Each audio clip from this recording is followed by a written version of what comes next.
नमस्कार दोस्तों, welcome back to my channel friends. मैं आप सबका अपने चैनल स्टॉक्स फॉर लाइफ में बहुत स्वागत करता हूं। Welcome to STFL family.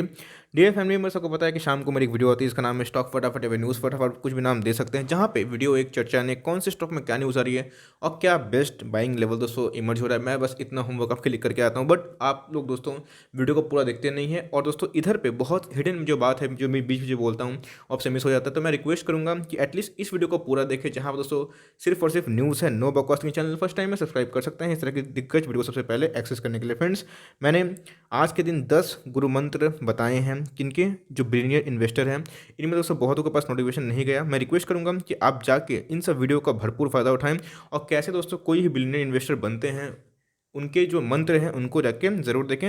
Hindustan food क्यों भागा और वेक्टर में अगर फंस चुके हैं तो क्या होगी दोस्तों आगे की स्ट्रैटेजी। लेकिन उससे पहले और भी दोस्तों कुछ दिखाना है, मेरे प्लेलिस्ट में जाकर देखिए।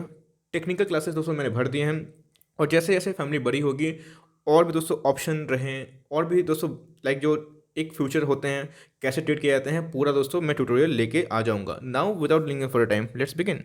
सबसे पहले दोस्तों स्टॉक की बात की जाए, इंद्रप्रस्थ गैस लिमिटेड। दोस्तों आप सीरियसली कोई ऐसे स्टॉक को चाहते हैं जो लॉन्ग टर्म में अच्छा खासा वेल्थ क्रिएट करे दोस्तों, तो इस कंपनी पे आप जा सकते हैं। जीरो डेप वाली कंपनी है। ऑल टाइम हाई की बात की जाए तो 500 का ऊपर स्टॉक हम लोग देखने को मिल रहा था। If I am not wrong दोस्तों 534 का स्टॉक था। अभी बात की जाए तो एक कॉन्सोलेशन जोन पे है, 470 से लेकर 500 के बीच में ट्रेड कर रहा है। चाहे दोस्तों तो इस लेवल बाई कर सकते हैं, लेकिन बेस्ट बाइंग प्राइस होगा दोस्तों 465। इस लेवल मिले तो आपको लपक लेना है। लॉन्ग टर्म तक रहिए दोस्तों, ऐसे स्टॉक आपका पैसा कभी नहीं गवाते हैं। ऐसे स्टॉक दोस्तों हमेशा मौका देते हैं, और उस मौके के फायदा दोस्तों जो उठाते हैं, अच्छा खासा एक पोर्टफोलियो में स्टॉक आपको इसको ऐड करना है। तो आप आईजीएल को सीरियसली ट्रीट कर सकते हैं। 490 दोस्तों अगर फिर से सस्टेन नहीं कर पाता है तो हो सकता है कि 480 475 के लगभग मिले। वो लेवल भी ख़राब नहीं है। अगर आप लॉन्ग टर्म निवेशक है दोस्तों तो इधर पे आप एकोमोडेशन कर सकते हैं। ये दोस्तों एसटीएफएल का टॉपिक है। मुझे लगता है कि निफ्टी नेक्स्ट 50 में भैया आने वाला बहुत ही बेहतरीन और दिग्गज स्टॉक है। आप चाहे दोस्तों इसके ऊपर स्टडी कर सकते हैं। मैंने इसके ऊपर डिटेल वीडियो बहुत बार बनाई है, आप देख के मैं प्लेलिस्ट से इन सब वीडियो को एंजॉय कर सकते हैं। आज फ्रेंड्स हमें गोल्ड की बात की जाए तो 1% का अपसाइड दिखाई पड़ रहा था, और इंपॉर्टेंट एक रेजिस्टेंस है दोस्तों 1200 का, उसका ध्वस्त होना। और दोस्तों सच बताऊं तो 1200 के ऊपर सस्टेन करता था, मुझे बहुत ही जल्दी मुथूट फाइनेंस यहाँ से 1270 और 1300 के लगभग जाता हुआ देखने को मिल सकता है। बट दोस्तों ओनली वन कंडीशन, ये 1200 के लेवल पे सस्टेन करेगा तो ही। आपको पता है कि स्टॉक बहुत ही फंडामेंटली स्ट्रॉन्ग है, और फ्रेंड्स एसटीएफएल का टॉपिक है। लेकिन इधर पे गोल्ड के प्राइस थोड़ा सेंटिमेंटल चेंज करते हैं। आज हमें 3% की अप की रैली दिखाई पड़ी। हमने फ्रेंड्स ऐसे स्टॉक को कितने बार आपको 1000 के लगभग 1100 के लगभग खरीदने के लिए राय दी थी। देखते देखते दोस्तों स्टॉक की बात की जाए तो 1222 पे चल रहा है। ये भी मुझे खराब प्राइस नहीं लग रहा है। अगर आप एक लॉन्ग टर्म निवेशक है, अपकमिंग दोस्तों चाहते हैं कि वेल्थ क्रिएट करना, अपकमिंग 5 सालों में दोस्तों मुझे लगता है ये आपको इनॉर्मस वेल्थ क्रिएट कर सकता है। और मेरे हिसाब से अपकमिंग 2 साल ये दोस्तों मुथूट फाइनेंस बजाज फाइनेंस को भी टक्कर दे सकता है। तो आप चाहें तो ऐसे स्टॉक को पोर्टफोलियो में रख सकते हैं। फ्रेंड्स ये सही में एक ऐसा स्टॉक है जो मुझे लगता है कि आने वाला टाइम का मल्टी बैगर बनेगा ही। टीसीएस की बात की जाए दोस्तों तो आज जिस मार्केट कैप को ये बुलंदी को छू रहा है 11 ट्रिलियन की बात की जाए दोस्तों, 11 लाख करोड़ का मार्केट कैप को भी सरपास कर गया है। बात की जाए दोस्तों बहुत ही दिग्गज कंपनी है, और जिस लेवल पर ट्रेड कर रहा है 2932 दोस्तों। हमने टीसीएस को कितने बार, इवन मेरे कोर पोर्टफोलियो का स्टॉक है दोस्तों, कितना अच्छा डिविडेंड बांटती है। एक मैनेजमेंट भी बहुत ही लॉयल है दोस्तों, और जिस हिसाब से निफ्टी के सेकंड पायदान पे हमेशा रहती है आफ्टर रिलायंस, तो आप चाहे तो इसमें निवेश का सोच सकते हैं। एक डिप अगर आता है दोस्तों, अगर एक डिप आता है 3-4-5% का, तो आपकी बाइंग लेवल हो सकती है। यस, एग्रेसिवली बाइंग मत करिएगा, बिकॉज आपको पता है कि निफ्टी 14,000 के लगभग में जा चुका है। क्रैश की संभावना दोस्तों मैं अभी नहीं बोलूँगा जब तक कोई लॉकडाउन नहीं हो जाए, लेकिन यस एक करेक्शन स्वाभाविक सी है, और दोस्तों वो बहुत ही जल्दी आपको देखने को मिलेगा। अब करेक्शन का मतलब ये नहीं कि 20-30% करेक्शन दोस्तों 3-4-5% का हो सकता है। तो अगर इंडेक्स थोड़ा सा करेक्ट करता है तो ये स्टॉक आपको आराम से 2800 के नीचे देखने को मिल सकता है। आप चाहे दोस्तों तो इसको अपने वॉच लिस्ट में लगा के रखिए, और इस लेवल पर निवेश करते हैं तो फ्रेंड्स एग्रेसिवली एक लेवल पे निवेश मत करिएगा। ऐसे स्टॉक को एसआईपी करिए। मुझे लगता है फ्रेंड्स कि इसमें वो काबिलियत है कि लॉन्ग टर्म में जरूर वेल्थ क्रिएट करेगी। ऐसी कंपनी दोस्तों आपकी अगर पोर्टफोलियो में नहीं है तो सीरियसली बहुत कुछ मिस कर रहे हैं। आप चाहे तो इसको लॉन्ग टर्म इन्वेस्टमेंट के तौर पर भी निवेश कर सकते हैं। आईसीआईसी बैंक की बात की जाए, टारगेट मुझे बहुत ही ऊपर दिखाई पड़ता है दोस्तों। आज की बात की जाए तो आज में 1.35% की तेजी दिखाई पड़ रही है, 520 के लेवल पर ट्रेड हो रहा है। और दोस्तों बात की जाए एक बड़े ब्रोकर हाउस की, तो उन्होंने टारगेट दिया है 650 के ऊपर। और मुझे लगता है कि बैंकों में जो रैली आई है दोस्तों, तो आईसीआईसीआई बैंक में एक रैली ड्यू है जो मुझे लगता है कि आज या फिर कल ज़रूर होगी। यस, थोड़ा टाइम लग सकता है लेकिन बहुत ही फंडामेंटली स्ट्रॉन्ग बैंक है दोस्तों। 500 के लगभग जनरली कोई अच्छे बैंक अवेलेबल नहीं है तो दोस्तों बहुत ही कॉस्टली है, तो आप चाहे तो इसमें निवेश कर सोच सकते हैं। ऐसे दोस्तों बैंक निफ्टी 18% का वेटेज रखता है जो सेकंड पायदान पे है आफ्टर एचडीएफसी बैंक। आप चाहे तो दोस्तों इस स्टॉक को सीरियसली कंटेंट कर सकते हैं।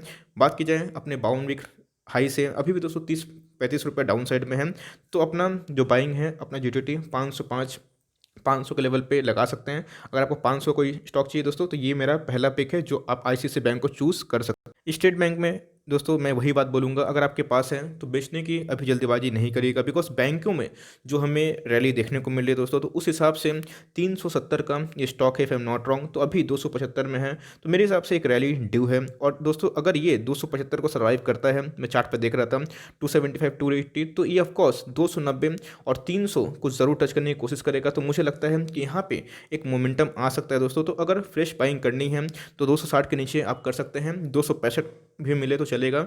लेकिन दोस्तों यस, बात की जाए दूसरे प्राइवेट बैंकों से तो थोड़ा सा ये लैग करता है, लेकिन अदर पीएसयू से थोड़ा सा बेटर ही है। तो आप चाहें तो इधर पे दोस्तों निवेश कर सकते हैं। 265 के नीचे मिले तो सही है, लेकिन मुझे लगता है कि एक रैली और ड्यू है और 300 को क्लेम करने का ज़रूर कोशिश करेगा। अगर बैंकों में दोस्तों हरियाली रहती है तो ये भी पार्टिसिपेट ज़रूर कर सकता है। बजाज फिनसर्व दोस्तों 9000 का लेवल आज टूटना, तो भाई फर्दर आप समझ सकते हैं कि 8800 की जर्नी भी ये कर सकता है। अगर दोस्तों आपको 8750 के लेवल में मिले तो एकदम उठा लेना है। और ऐसे स्टॉक परमाणु बम होते हैं, ऐसे स्टॉक आपको नुकसान दे ही नहीं सकते। बहुत ही मल्टीपल बिजनेस है दोस्तों बजाज फिनसर्व, पता है पेरेंट कंपनी होल्डिंग कंपनी किसकी, बजाज फाइनेंस की, और भी दोस्तों अलियांस है, जनरल लाइफ इंश्योरेंस है। तो ऐसे स्टॉक को दोस्तों एक करके अगर आप एक महीना में एक नहीं उठा सकते इट्स ओके, एक साल में एक उठाई दोस्तों, हर एक साल में 2 उठाइए as per your financial capability आपके पास है, होल्ड एंड कंटिन्यू। ऐसे स्टॉक दोस्तों लॉन्ग टर्म में अच्छा खासा वेल्थ क्रिएट करके देते हैं। और यस, जिस हिसाब से रैली आ गई है मुझे लगता है कि 5% की एक करेक्शन अगर आती है तो हेल्दी एक करेक्शन होगा और उधर पे एक डिप आता है तो आप लॉन्ग टर्म का निवेश कर सकते हैं।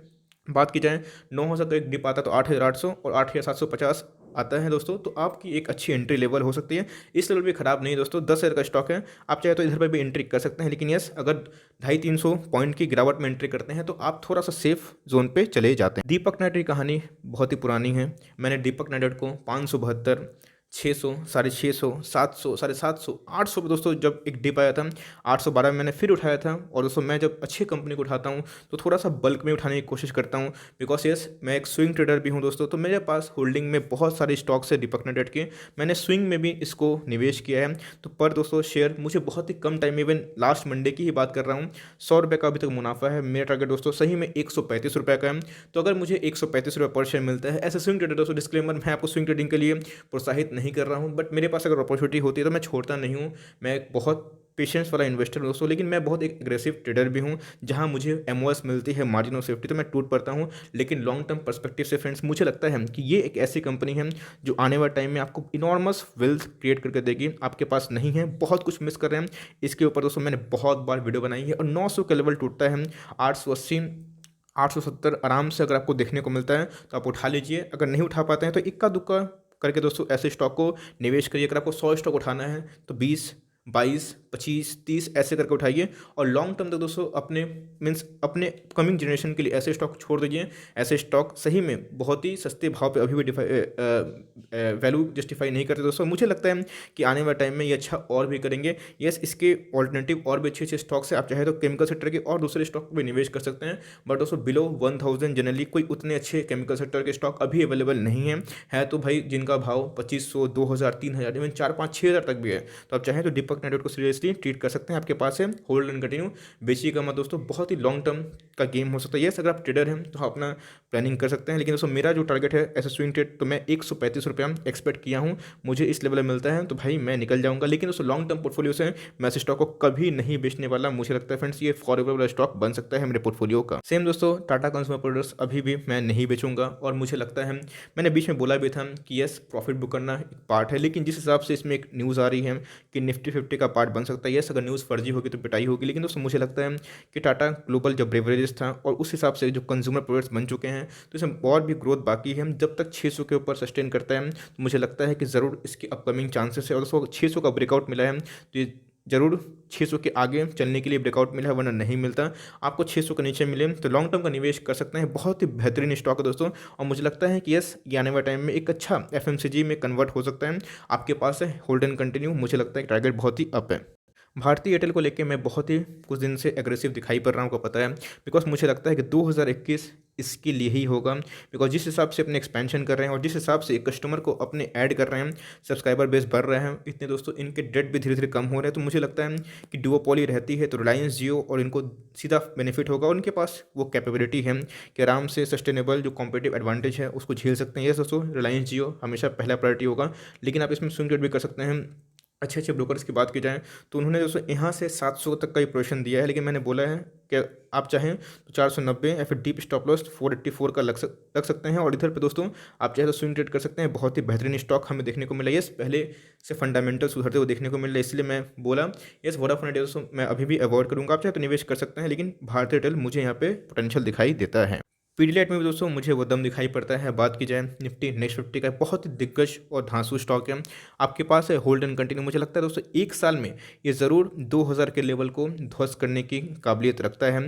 बहुत ऐसे सब्सक्राइबर हैं जो पूछते हैं कि सर क्या इसमें निकलूँ या फिर बेचूँ। और भी केमिकल स्टॉक, देखिए फ्रेंड्स, और भी केमिकल स्टॉक में ग्रोथ है, लेकिन इसमें भी ग्रोथ है, लेकिन ग्रोथ के साथ दोस्तों आपकी स्टेबिलिटी भी है। ये बात हमेशा याद रखिएगा। दूसरे केमिकल सेक्टर आप देखते हैं गिरते हैं तो भाई फटाफट गिरते हैं, लेकिन ये बहुत ही स्टेबल स्टॉक है। तो लॉन्ग टर्म पोर्टफोलियो में इसकी जगह बनती है।